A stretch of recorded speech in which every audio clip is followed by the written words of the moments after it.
All right, here we are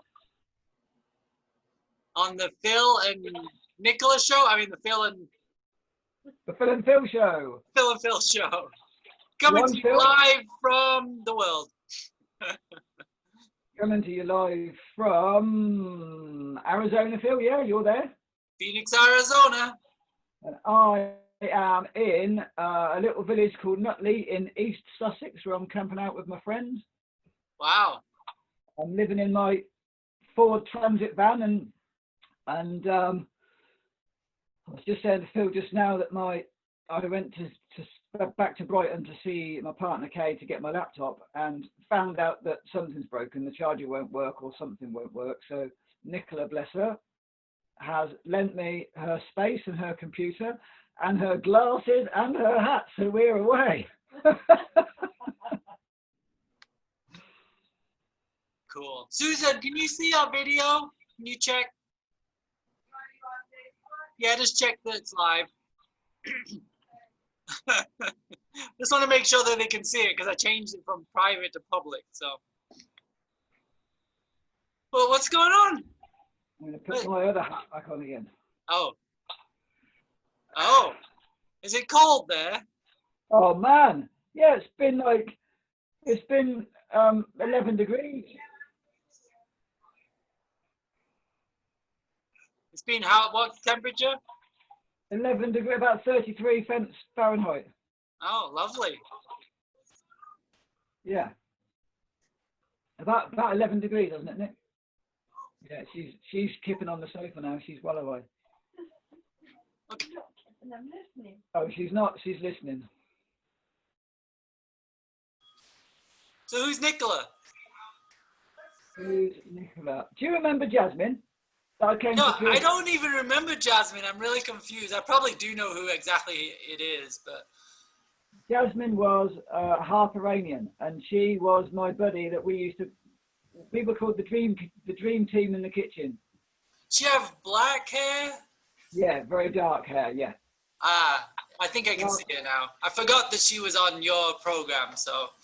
Yeah, she was. So I came over with her, and when I came back from the Tree of Life, actually, I built her a raw kitchen. So we had. Wow. Knocked the kitchen out, knocked the window out, put patio doors in, put a window where the back door was and bricks at the back door, plastered all the walls, put new countertops in, took the cooker out, and made. Oh yeah, can you see this still? Bit older. That's Jasmine? Yeah, that's Jasmine. Cool. So yeah, I went back and so I was living at her house with her while I was doing her kitchen, and Nicola is one of Jasmine's best friends. Cool.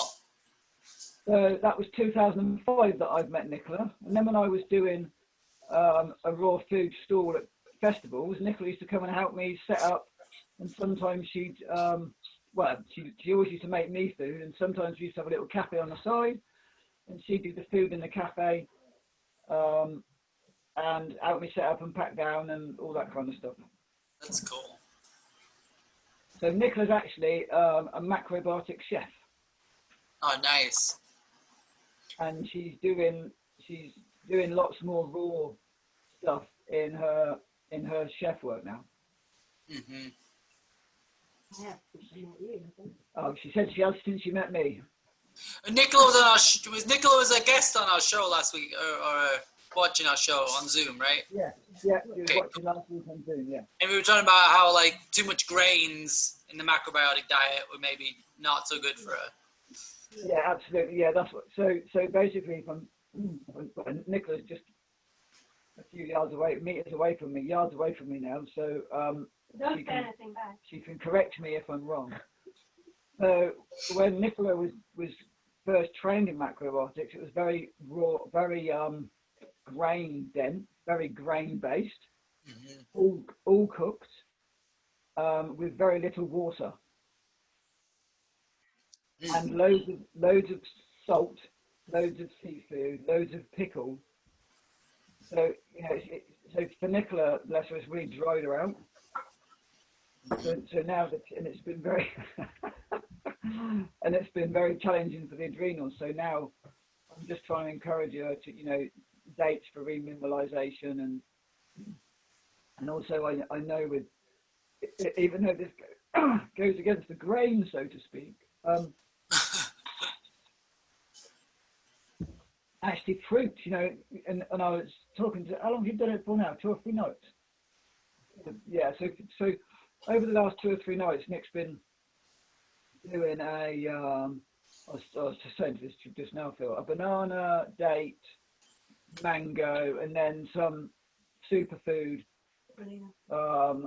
protein blend and some spirulina. And actually what she's found from that is she can sleep.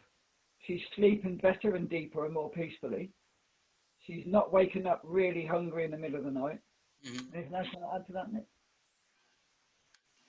I'm feeling better in the morning. And she's waking feeling better in the morning. Well, yeah, I mean, definitely a big thing there is just eating light at night, so like fruit is just a great thing to eat at night instead of a dinner. And I do that many times because it's just so much lighter and it's not heavy on the digestion as you go into sleep. Yeah. So. Yeah, and then she's got the protein, which is going to help to balance out the blood sugar while she's sleeping. Right. What type of protein is that? Hemp or spirulina. Oh, great. Good. Yeah, I think they're really the best choices of proteins. Like, I'm not really into rice protein, but I think like hemp and spirulina are the top ones right there. Maybe a chlorella. But one that I really like, Phil, is the pumpkin seed protein. Right. I really like that one. You just got one. You got to think with pumpkin is just be really careful about rancidity. But you kind of got the same with hemp too. You just got to be really careful with rancidity. Yeah. Well, I mean, any of the oily foods, haven't you? Yeah. So it just depends on how they're processing it. So poorly processed hemp and pumpkin, if they do it with heat and they're not careful, it can go rancid. But if it's done well and all the oil is properly extracted and it's really just the protein or mostly protein, then you're going to be okay with it. So. Yeah. Yeah, so it seems to, that's just 3 nights and Nicola's definitely feeling better on it, so that's good. It's great.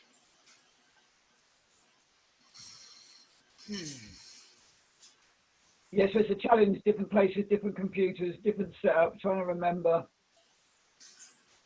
I've left my hat in the van, I've left my glasses in the van.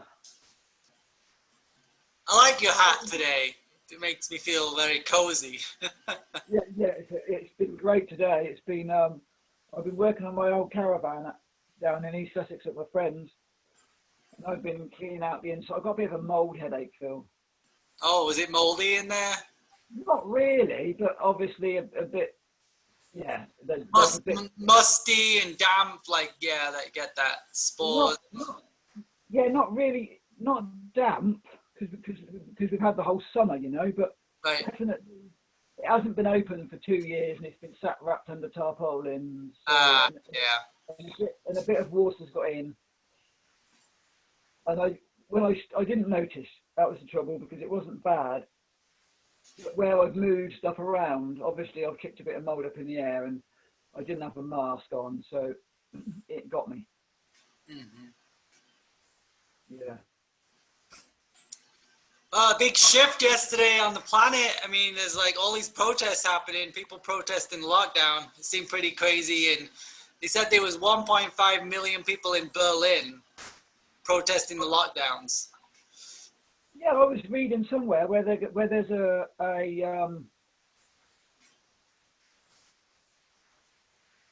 was going to say a plane station, but an aeroplane company that's waiting to fly people in from all over the world to Berlin to make 5 million people.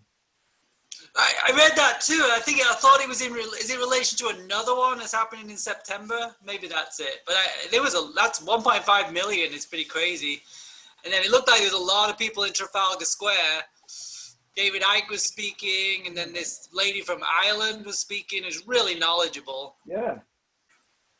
And then like this week, the CDC adjusted their numbers, and they're now saying only 6% of the COVID deaths worldwide didn't have comorbidities. So didn't have comorbidities, weren't like really elderly. So it really, the number is like even more low than we were saying before. It's pretty crazy. So the information, like there's a shift. I feel like there's a shift of information coming out. Pretty cool. Yeah, absolutely, Phil.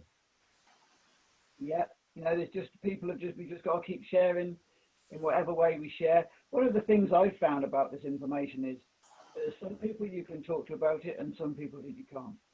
Right, true. It's just like there's just no conversation. No, because they're right and you're wrong, and that's it. So all I'm doing is going, oh, that's interesting. Right. Feeling the ground a little bit. You know, so I kind of felt the ground when I first got it with Nicola just to see where she was at and where it was. You know, and she's really open to it all. So makes life easy. Right. And I've got another friend that isn't open to what I'm thinking about and is thinking the exact opposite. So I have to be really careful to, you know, I don't want to fall out of anyone. I've done that. I've been on this journey for a long, long time, and over the years, I've fallen out with a lot of people. They've come back to me, but it's too easy to alienate people. Yeah. You know, and actually, part of the plan is separation. Mm-hmm. Divide and conquer. So the last thing I want to do is play into the hands of divide and conquer, because otherwise, yeah, and they tap in, like these people tap into that because we like to feel like we're in these groups of people and we're all thinking alike. So we're kind of easy to manipulate, and it's because it's like it's just a natural thing. We're going to be around people that we feel safe around, that we kind of think alike. So then we get manipulated. It's like, okay, well, let's make them all have different things that they're attached to, and then they fight amongst each other instead of like, how are we similar? How can we support each other? yeah, exactly, Phil. And that's the challenge, isn't it? You know, Nicola's open to stuff that she doesn't know about, which is great, and other people aren't. So what I've learned to do is to kind of feed the people that are hungry and leave the people alone that aren't. Yeah. Yeah, I think it just depends how far outside that person's comfort zone is. You know, it's like if it's totally new information, then it's just sometimes it can be, because it's like it can crash their whole world and their whole reality. It's like Yeah, and that's what I've learned in the last week is how when someone thinks they know exactly how it is, then that's interesting. right. That, Yeah, and I that, think I mean for me, I mean like I really don't know how it is at all. It's like, and it's like I'm open to being totally wrong about all of it. Like that's okay with me. But I'm gonna speak what I'm thinking right now, but like not be attached to that either. I could be totally wrong, you know. So you know, Nicola's just saying, if you come across someone called Elizabeth April, I haven't, no. no have I. Yeah, you know, and that's the thing, Phil, is we really have no clue. I really have no clue.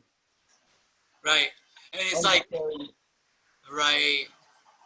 And because especially when we get into our heads with it, we're like thinking in our heads, and we're in the 5 sense reality, and it's like that box, like, and all we're focused on is what can we see, can feel. It's like that science model. It's like if you can't test it, if you can't monitor and measure it, then it doesn't exist.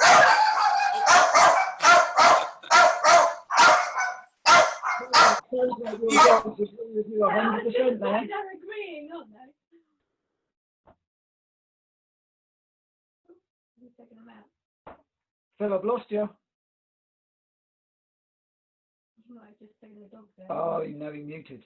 Got you. Oh, okay. I muted, you talk. That's one way of getting out of it, isn't it? Yeah, really interesting, Phil, that your dogs kicked off at that moment in time, wasn't it? Out of all the rest of the moments that they could kick off, they kicked off there. Wow, has that put me on the spot now? I've got to talk to myself, amongst myself with my friends, and you can just sit and laugh, can't you? So what do you think? What do I? Yeah, what do you think about? Nicola's prompting me. She said, "What do I think about it?" I'm back. Yay. So yeah, so I was thinking that who knows? Who knows? Someone knows. So Well, I'm just going. yeah, I don't. When we get into our head, we don't know. Like it's like we're trying to figure it out, and like we have, it's like we've got to come back to the heart space because our mind has been manipulated in so many ways, and we're looking at reality, this physical reality. Really enjoying David Icke's new book, The Answer, and it's like it talks about all this stuff, like the holographic nature of reality and how our perception is being distorted by all the education and the movies and we're really, and like science is like, it's not real if you can't measure it, if you can't analyze it, if it's not like, and it's like, and then everything else is just in the box of paranormal. But it's like in reality, like this tiny spectrum that we feel, taste, touch, sense is tiny compared to like the expansive reality, even just on the magnetic spectrum of like frequency waves. Like we're not even feeling or sensing any of these things. Anyway, yeah. Yeah, no, absolutely, mate. Absolutely. There's so much that we know absolutely nothing about. Yeah. Yeah, that's what Nicola just added in, but the dog sense so much more. Yeah. No, we had a delivery from a UPS driver. So they knocked on the door. That's why they started barking. Oh, you want to go into a world, Phil? So yes, last night we watched. There's a new documentary called CBD Nation.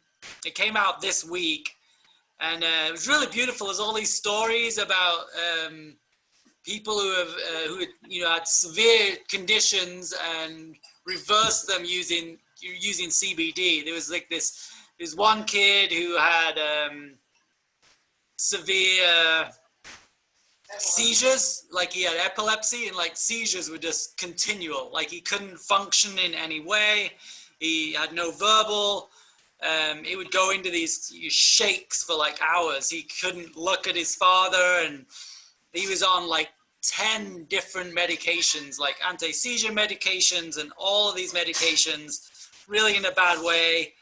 And they got him on CBD, and like that day he actually started smiling. It was like a whole different thing, just one dose of that, and it's just like kicking in the whole endocannabinoid system, which we know, like it was really cool how the movie explained it. The endocannabinoid system, like our bodies like are using that all the time. We doesn't have to have cannabis, but if we're low in receptors due to whatever it is, health problems, that system doesn't kick in properly, which is part of connected to the endocrine system of really calming the body down.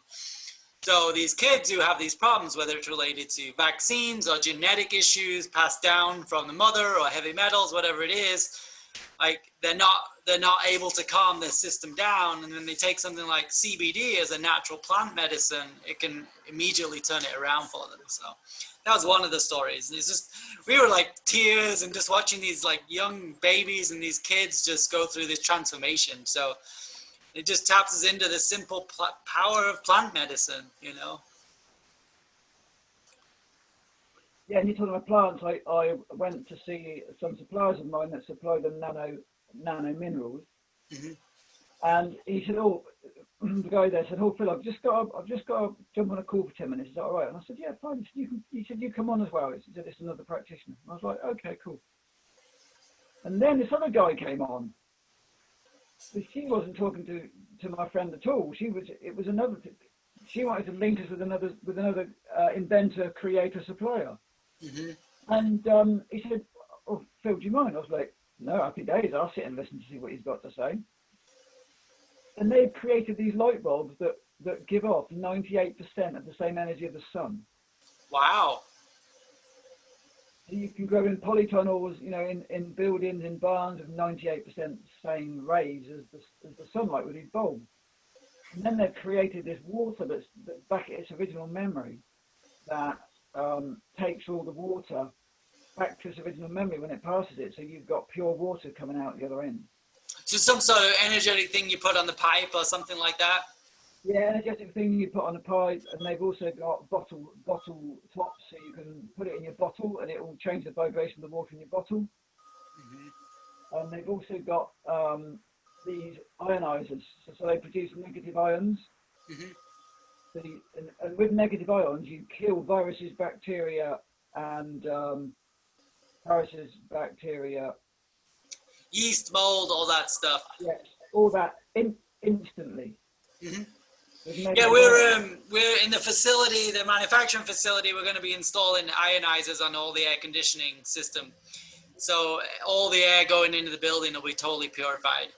So Well, Phil, before you do that, I really suggest you talk to this guy. okay. It's so I said, look, I said one thing I can offer you with what you've got is come on our show and talk. Hmm. And he's like, yeah, cool, I'm coming. So at the moment, he's on a trip a bit like I am at the moment as well. So when he's back home, which is the Netherlands, and when I'm back up in Oxford, I'll get in touch with him again, and we can arrange to get him on the show to talk about these light bulbs, the water, and the negative ions. So Hmm. with the water, he reckons that it can undo mind control.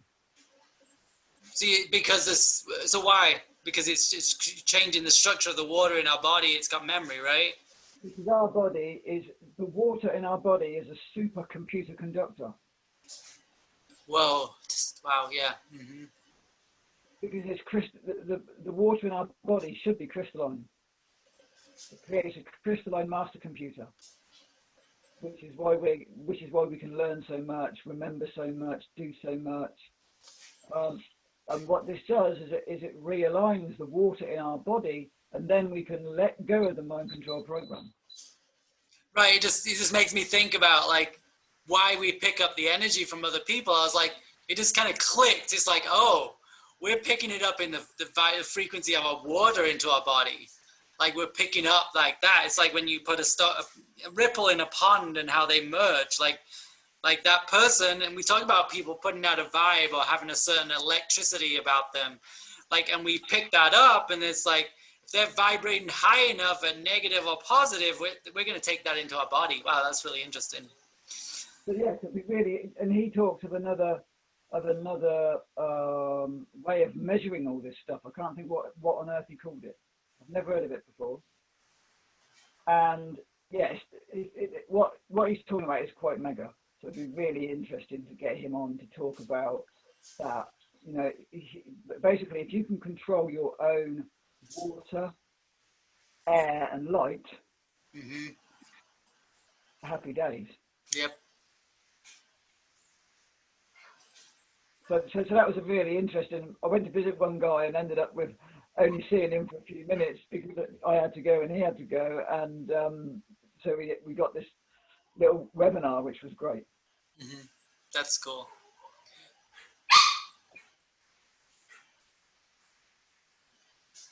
Yeah, I really love like stuff around water. I remember, I don't know, it was 20 years ago reading work of Victor Schauberger. You've heard of Yeah, Schauberger, right? And just how, yeah, he was an Austrian forester, and he used to spend hours in the forest just observing water and going, this is living water, and really just coming up with technologies of ways to like spiralize the water and like kind of make it more natural. So like there's actually companies that create these special pipes mimicking his technology. I think it's like a live water or something, and they make these pipes that you can put on, and it spirals the water to kind of help to restructure it some way.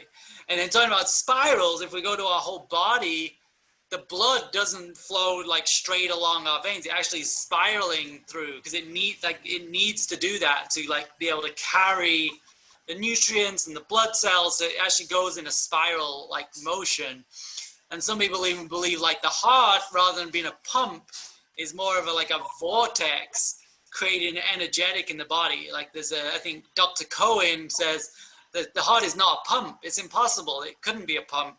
How could it be a pump? How could the heart pump blood all the way to the extremities? How does it get back? Like, it's just like, but it's like because our body is this kind of vortex motion machine, and the heart is like, it's kind of re-energizing the blood. It's like, maybe it's like a spiralizer to the blood. I'm making stuff up right now, but it's like, we know that it's something more than just a pump. You know, we go, it's a mechanical pump. No, it's like, no, there's more than that. If an engineer ever looks at the heart, they know it's not a pump. Right. They know that it's a valve. Right. There's nothing about the heart that makes it a pump. Everything about it makes it a valve. Mm-hmm. Steiner talks about how the spirit is in the blood, and the circulation of the blood. Can you hear that, Phil? No, just repeat what you said. So come over, Nick. Come on. I can't remember it specifically, but he's definitely. So Rudolf Steiner definitely says that the heart is not a pump. It's more like the spirit is in the blood, Mm-hmm. and through the circulation of the blood must be through the valve of the heart or something. It activates the heart. Right. Yeah, something like that. But it's the pulsing. Rudolf Steiner, and there's a guy called Frank Chester, who Yeah. Yeah. you know, Frank Chester with the bell, He did that, like what the heart looks like. I'll look it up. I got a picture of it. yeah. he's great at doing this. Thanks, straight on, goes the picture. And I forget where else there was, but there was someone else talking that the lungs actually pump the heart rather than the heart pumping, because you know, if you think about it, if you do any exercise, your lungs go first, your heart rate goes second. Mm-hmm. If you have an emotional thing, your emotion goes first, your heart goes second. The heart doesn't go first, unless it's in your case, Phil. What's that? I said the heart doesn't go first unless it's in your case, and it goes right up to 200 and something, doesn't it? Well, like, it's been 2 weeks. So after I had my tooth done, I had a couple of episodes like that weekend. And I think my heart is doing a lot better. Like, it just feels stronger. So, yeah. Something shifted. Yeah. So now we've gone to blood. So I had that live blood done last Monday, a week ago.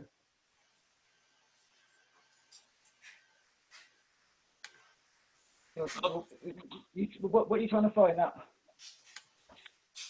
I'm gonna share this. I don't know what it is. I'm gonna share it anyway.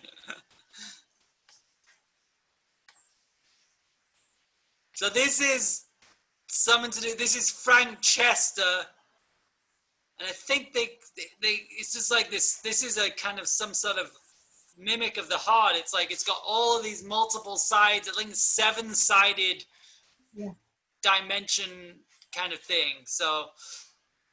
Yeah. Frank Chester did this thing where he worked out the geometry of a bell, Right.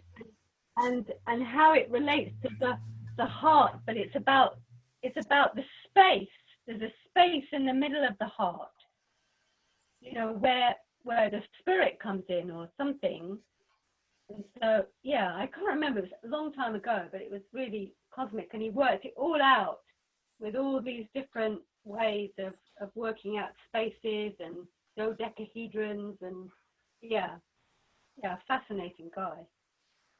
Well, it just reminds about sacred geometry. Like, we're not this, like, there's so much going on in this body that's just like sacred and phenomenal. So. Totally. What are you finding now, Phil? Oh, sorry. I'm just having fun here. This is great. It's just like kind of friends hanging out. I like this style. Yeah, absolutely. So so we were talking about maybe chatting a little bit about fasting and maybe going into a fast. So it's a good time to talk about it going into it's like a seasonal change right now. So. Yeah, absolutely. So I guess you're moving into your fall now, Phil, are you? Yeah, well, it's just finally, well, this weekend, like, it kind of, I'm just like, oh, it's cool out there, finally. It's been really intense. Like, you get up in the morning and it's hot, but today it was like, it's kind of nice today. So, yeah, it's like, it's the shift of season, and this is the time to do a fast, like, before it gets too cold, so. Yeah, absolutely, mate. So what kind of fast are you and Susan looking at doing? Some sort of juice fast for sure, and maybe like a few days water, so like on a weekend or something. So Are you going to dry fast for any of that period of time?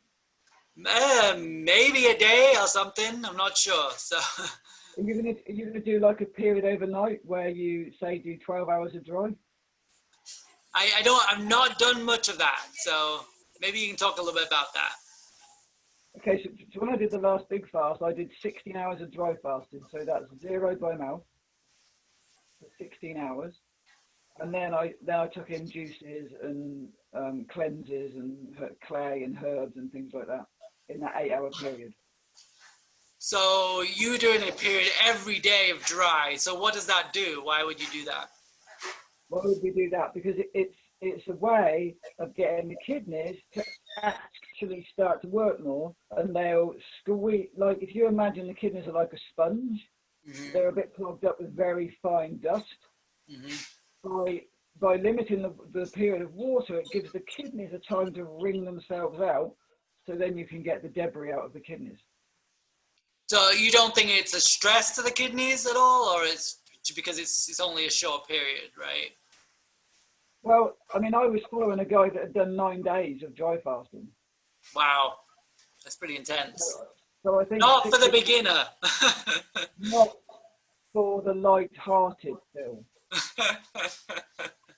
Not for the beginner. No, that's a serious. I think the intention of doing 8 to 12 hours every night is really good. Because some people wake up in the night and they have a drink of water, or they go down and have a cup of tea, or coffee, or juice, whatever they do. It's a real challenge to actually go, do you know what? My intention is I'm not going to do anything after 8 o'clock at night, and I'm going to do nothing before 8 o'clock in the morning, for example. And that gives you 12 hours of dry fasting. Yeah, and that's doable for people, and that's not like scary. So No, I mean, even if you did 8 or 10 hours, it's better than breaking that in the middle of the night with water, or like Nicola, when she was getting really hungry, then she'd need to come and eat something. So you did that regularly. Did you feel well hydrated? Like, did you feel dehydrated at all? Like after? No, actually, I did that I did roughly 16 hours a day for about 60 days. Mm-hmm. And no, in fact, there came a point where I was only drinking 2 liters of juice a day. Mm-hmm. That's it. Yeah, I just didn't. Well, I was doing psyllium husks, so I was doing another couple of, so I was doing the 2 glasses of water to make sure I had enough of the psyllium husks. Right. And then I was doing 2 liters of juice. And and I felt absolutely fine on that. Right. That's pretty cool. So yeah, I'm thinking of just eating light for maybe the next couple of weeks, and then kind of phasing into a cleanse, like maybe just eating, like moving on to like maybe just really simple fruit and some smoothies, and then just like liquids, teas, juices, kind of just phase into it, and maybe just like skipping dinner, stuff like that. So kind of just ease your body into it. I think it's kind of better. Like you just going from full speed to just like fasting can be challenging, stress for the body. So I think so. It can create shock, can't it? So we have to be really careful. And then the body contracts, and then you're not going to really detox and release. It has to be an enjoyable experience somewhat. If you're stressed and doing it, then it's not going to be helpful. So. Yeah, absolutely. And so you could do like your mushroom extract teas, couldn't you, while you're doing that fast? Totally. I think all the way through the fast you can do that, because it's not going to stop. So not going to stop the autolysis, the cells breaking down. So after like 3 days of going into a fast, as you know, the body kicks into a different level and it starts to eat up old cells. Like the first 3 days, you're kind of using up your body's resources and proteins, but after those 3 days, the body kicks into a different cycle known as autolysis, where it's kind of cleaning up all the old debris and the old cells. But if you eat something, and that's why day 3 can sometimes be really challenging, because the body's kicking into another level. People can get angry and upset, and you kind of need to Yeah. So, but if you take anything like protein or fats, it's going to stop that process. And so a lot of people like freak out after a few days and end up stopping it, but that's when the body's really kicking in and starting to clean up that old junk. So, Oh, got you. Yeah, I didn't really have any of that. right. Well, I mean, you're already you're cleaned out. So, Yeah, so I went and had the live blood the other day, Phil. oh yeah. And that's what the woman that did the blood, she said, actually, she said, I can see there's not a lot of heavy metals, there's not a lot of toxins, which is really nice. And she said, which no one's ever said before, is your plasma is really clean. That's really interesting. Wow. Isn't it? So what she did, actually, I never thought that we could get her on the show to talk about the live blood, because I would love that. Yeah. when I've had live blood before, Phil, they do the two phases. So they do the live blood and then the dry blood. Right. But what she does now, which is the next level, is after she's been looking at your blood for about half an hour, she kind of breaks all the cells open. Mm-hmm. And what that shows is the microbiome of the cells. Wow. So in my blood there was hardly any yeast or fungus, hardly any. But when she broke the cells open, inside the cells was the yeast and fungus. Whoa. But hardly any in my blood. Mm-hmm. So if you were reading it normally, you wouldn't see that. Yeah. But by breaking those cells open, you could see actually what was going on inside the cells. So, like yeast and fungus inside the cells. That sounds crazy. Inside the blood cells. Wow. How do you even deal with that? Like, that's intense. Yeah, right. So then she looked deeper at all of that lot, and basically one of my main things is a B12 issue. Mm-hmm. But then she said, okay, so you've got some B12 going on, and then I've got protein linkages in my cells, and then there's an iron thing going on. And she said, do you know what? All of that leads to low hydrochloric acid. No, sorry, not leads. It's basically all from low hydrochloric acid. So she's saying that I need to work on my large intestine to rehydrate the large intestine. Because the other thing that she was saying was, if the large intestine is dehydrated, then the body won't produce hydrochloric acid. Interesting. But also the brain the bowel tells the brain that there's not enough water. Mm-hmm. So the brain shuts down until the bowel has enough water so it can signal back to the brain to say, hey, the drought's over, you can come back to life again. Whoa. Interesting. So that then links into what the homeopath was telling me, because the homeopath was telling me that with some of these vaccinations, it energetically blocks the intestines. Mm-hmm. So it's interesting that it's all kind of coming. So when I first had my blood, then it's all such a mess. It's a job to know really what to do with it all, because there's so, you know what I mean? There's kind of so much wrong. But as I've cleaned up my diet and fasted and cleaned up my diet and fasted and cleaned up my diet and cleansed and fasted and all the rest of it I've done, now it's good, because we can actually now start to see that there's a lot less work to do. Mm-hmm. So we can really start to focus on.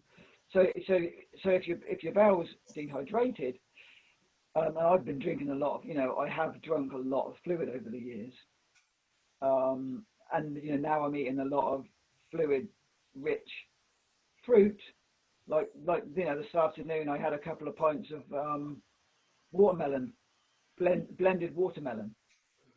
And I have 2 pints of lemon water in the morning, and and on and on. But yeah, interesting. So the B12 issue for me has been an ongoing one for a long time, and so she was talking about, you know, how can you get B12 in your body without it having to go through the gut, because you've got to have stomach acid in order to deal with the B12 issue. Okay. And I don't really want to inject B12. Mm-mm.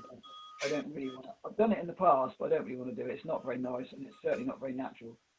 Right. So it's then looking for ways to get the B12 in. So apparently you can do a topical B12. Interesting. And I know you can do patches. I know you can do B12 patches. So she suggested I found three different ways to get B12 into me. So either, like, you know, she didn't say patches, but I remembered you can do patches, you can spray it on the skin, you can spray it and do it orally, and you can take a pill. Right. So just try as many ways, as many different forms, as many ways as you can, so hopefully one will get through. Right. And I think part of it is like, so you're talking about like the colon is like not hydrated. That's probably where we absorb the B12 too, I think. Yeah, I'm not sure if it's the large or the small intestine. Right. I think Richard was the guy that's also down here, that owns the place with his wife. He's an acupuncturist. So he was saying small intestine meridian is what needs to be worked. Right. So it was really interesting just to see all the B12 stuff I've done over the years, and it's still an issue. It's not getting in. Not getting in, and you know, and she was saying that actually, really, it's common. The B12 issue is a common issue. Right. And you know, and she was also saying, which was interesting, the worst blood she sees are vegans, and the best blood she sees are raw food vegans. Interesting. Isn't it? Yeah. Because, you know, the raw food, or like us, the living food, vegans as Gabriel calls us, is we really care about the sources of our food. Right. You know, it's organic, it's not fried, it's very carefully, you know, we choose it carefully. And we don't eat any, clearly if you're doing living food, you don't eat any processed food. Whereas the vegan diet is lots of processed food. Right. It can be really, really, really bad. So yeah, so that was interesting that she was talking about that. So well, go ahead. I was going to say I'll have a chat with her, Phil, and I'll message you and see if she wants to come on the show and talk about it for us. So when you fast, you do enemas or colonics at all? Yes, it depends. Sometimes I do colonics. I did a 2-week fast and did 6 colonics a couple of years ago. And this time I did enemas. Right. And, you know, I find enemas very helpful. So basically, you know, why is that important then? So if you're fasting, so when people fast, they tend to get headaches, or they get giddy, or they get irritable. And my experience is whenever I experience any of those things and I have an enema, it goes away. So it's really like a toxic bowel. So so when you're cleansing, it's like, can your bowel get it out fast enough? Right, and if you're not having bowel movements, then it's not going to move out. So then it kind of tends to,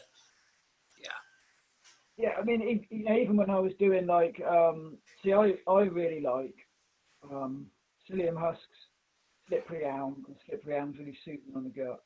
And I like charcoal, apple pectin. I like those really good things. So even with those that are absorbing lots of the toxins that are coming out, I still was finding enemas really, really useful. So, you know, even now when I'm not fasting, if I get a headache or an ache and pain or anything, I do an enema. And 9 times out of 10, it shifts it. Even if I have to do 2 or 3 enemas, normally 1 shifts it. Even if I've got a pain, so if I've got backache, I do an enema, and normally the backache goes away. Interesting. So it's not really a backache; it's maybe a kidney ache. Yeah, absolutely, yeah. Or or an adrenal ache, or excess toxins that the body can't get out, that have got lodged somewhere for whatever reason. So I've found them very. I don't do loads. I tend to do them more now if I need them. Mm-hmm. Some practitioners reckon an enema a week. I've found that I use them as a tool now, and I'm not doing it weekly. Maybe I will. Maybe I'll. It's difficult. It's difficult when you're working and stuff to necessarily do one every week. So. That seems a lot to me. I mean, I get it during fasting, but if you're not fasting, like, wouldn't you become dependent on that? Like, why would you need to do it weekly?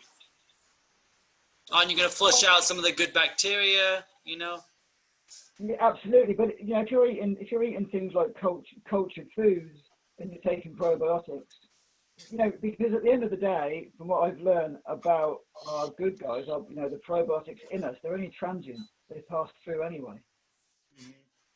And the thing with doing an enema, you're only taking in 2 liters of water. It's very little, and right. It's not really even enough to do the whole barrel. Mm-hmm. It just seems enough to help it.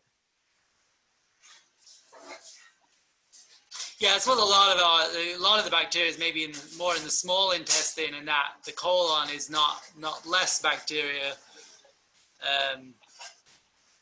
Replenishes from the small intestine, maybe. So. Quite possibly, Phil. Yeah, I mean, I definitely don't know that answer. But it's all possible, isn't it? We're just talking. We're having a conversation like we would if we were next to each other. Absolutely. I don't know. I know it's really important. I like to use probiotic food, so I like to make my own. I'm not a fan of fermenting. I like to use a probiotic, so I know exactly what the strains are going in. Right. And I do it with the lid on. I don't let any other stuff. I put the lid on, stick it in, let it slow ferment. Slowly culture as opposed to ferment. That way, hopefully, fingers crossed, we know what we're getting. And that I think is important. Absolutely.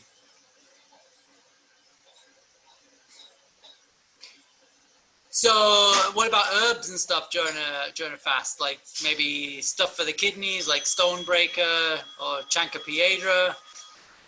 Well, Robert Morse does some really great herbs. I love his herbs. He does kidney herbs. He's got level 1, 2, 3, and 4 for the kidneys, depending on where you're at and what you want to shift. He does liver herbs, gallbladder herbs. He does a herbal blend for every organ and gland in the body.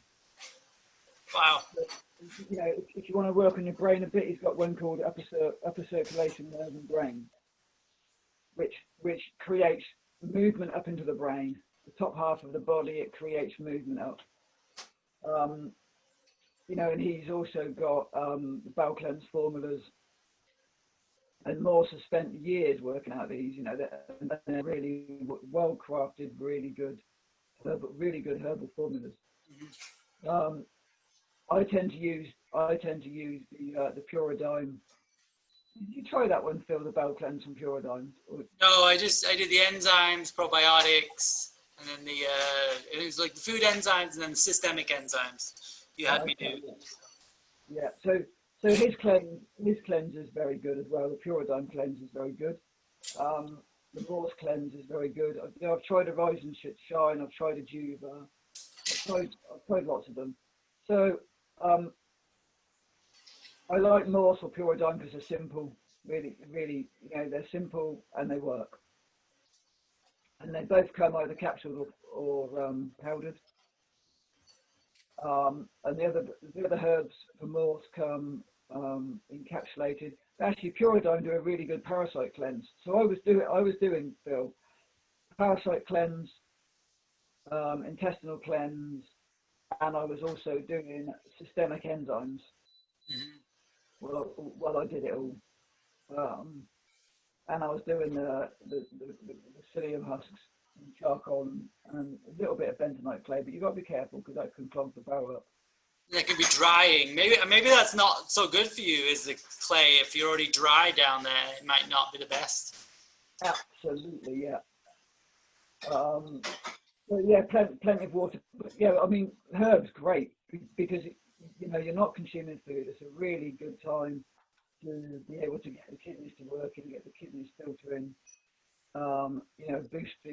Boost the adrenals and support the liver and the gallbladder.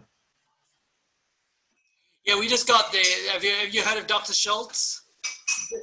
Dr. Richard Schultz, yeah, I came across him back in the 90s, Phil. Yeah, we just got his kidney cleanse. So somebody tuned in and said you need to work on your kidneys. So we got this detox and we're going to do that probably as we build up into the cleanse. So. Yeah, Schultz is one of the kind of pioneers of modern herbalism, isn't he? Yeah. Now I can talk now while I'm passing. He really does he really cares about quality. He's into raw food. I love that he's into raw food. He's just like, you're going to do this? You want to go full on? Do 100% raw food during the cleanse. It's like really cool stuff. So Susan's bringing me the cleanse box. Give me a bit of water, please.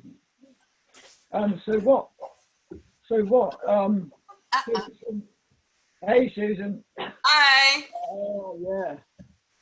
So what Dr. Morse is saying as well, I've lost my thought, I've lost my thread. Yeah. So Morse says if you want to take it to the whole level, to use fruit. Right. Because what fruit does is fruit actually really pulls on the lymph wall and pulls the lymph, the dirty lymph fluid, and it moves lymph like nothing else. Really to cleanse. Totally.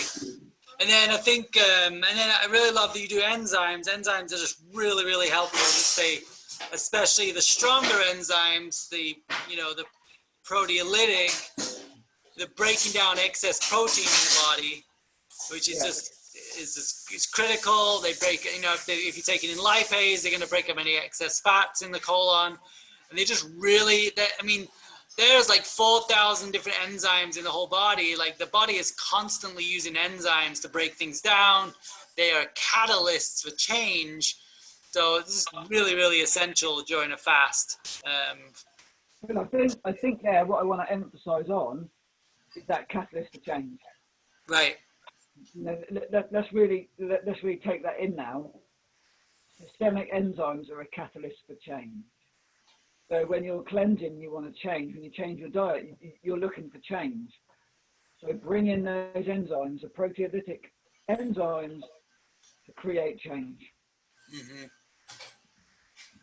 And that's just a great example of like whenever if you're going on a cleanse, is being really clear about your intention. Like not just the physical, it's like, oh, I want to lose weight or I want to detox. Like setting an intention for transformation, because you're going through that time and you're basically resetting a lot of the body systems if you do it well and do it properly. So it's an opportunity to come from, like you're going through a gateway or a transformation from, this is the old me, I'm letting go of like emotions and detoxing emotions, I'm detoxing old thoughts. And so it's like, okay, well, what do I want to create out of this? What changes do I want to make? Because if you go in, it's like, I'll do the fast and then I'll go back to my old life. It's like, there's no point. It's a waste of time. It's like, I'm going to do this and then I'm going to eat more raw food and I'm going to live healthier and I'm going to, let go of toxic relationships or I'm going to clean out. And you'll actually find you'll start to do it naturally. I've seen that a lot of times with the fast. You're like, oh, I'm fasting. And you start cleaning your house out and you clean your porch and like it reflects what's going on in your own body. But initially, your house might get messier as you're detoxing. I've noticed that too. And wow. Yeah, so it's like there's a mess all over, and then it like shifts, and you're like, okay, I'm going to clean up now. And and it's like the body like is mimicking your outer environment and your inner environment. Yeah, absolutely, Phil. Yeah. Cool.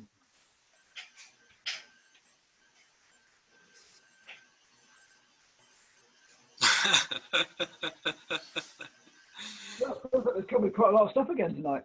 Yeah. So definitely gonna do lots of celery, cucumber juice, lemon water, lots of lemon water, and then I got the the different kidney herbs, colonics or enemas. Just get as much rest as I can. That's kind of some of the things I'm going to do, and I'm going to move into it with like moving more and more towards liquids and less solid foods, just to kind of phase my body into just doing juices. So Yeah, that's one of the things I didn't do enough, because I was in lockdown and I had lots of little bits and pieces that I wanted to do with my time. I didn't do those, but I definitely did more than I probably.